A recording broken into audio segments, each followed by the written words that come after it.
பத்மநாபன் ஐயா, நீங்க சித்த வித்தைக்கும் வாசி யோகத்துக்கும் என்ன வித்தியாசம் அப்படின்னு சொல்லி கேட்டிருக்கீங்க. சித்த வித்தை அப்படின்றது வந்து என்ன அப்படின்னு பார்த்தா, முழுக்க முழுக்க வந்து இதை வச்சே அது என்ன சொல்லுவாங்கன்னா வந்து முத்திரையை வச்சே நம்ம வந்து தியானத்தை அதிகப்படுத்துறது, தியான நிலையை அதிகப்படுத்துறது, அதுதான் சித்த வித்தையை தவிர வாசியோக பயிற்சியில மட்டும்தான் வாசியை ஊதுறது, உயிரை மேல் நோக்கி எழுப்புறது. அதனால உயிரை மேல் நோக்கி எழுப்பக்கூடிய இந்த வாசியோக பயிற்சி மட்டும்தான் இறைவனை அடையக்கூடிய வழி, வேற ஒண்ணுமே கிடையாது. சித்த வித்தையும் கொஞ்ச காலத்துக்கு அப்புறம் நம்ம பண்ண முடியாது. அதுக்கப்புறம் வாசியோக பயிற்சி பண்ணா மட்டும்தான் சிரசுக்குள்ள ஒடுங்கி மேல்நிலை அடைய முடியும். வாசினா 10ஆம் வாசல்ல ஊதுறது தான் வாசி. அதனால 10ஆம் வாசல்ல ஊதக்கூடிய அந்த வாசிக்கு ஒவ்வொரு மனிதனுடைய வாசி மந்திரத்தோட ஊதணும்.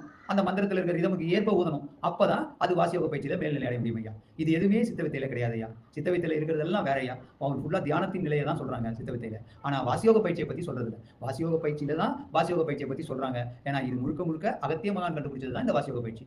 மக்கள் நல்ல மேல்நிலை அடையணும், மக்கள் எல்லோரும் இறைவனை நோக்கி பயணிக்கணும் அப்படின்னு அகத்திய மகான் முத பயணிச்சதுனால அதை பத்தின எல்லா பாடங்களையும் எழுதி வாசி மந்திரத்தோட தான் எல்லாரும் வாசியோக பயிற்சி பண்ணணும் அப்படின்றதையும் ரொம்ப தெளிவா சொல்லியிருக்காரு அகத்திய மகான். இதுதான் உண்மையான விஷயம்.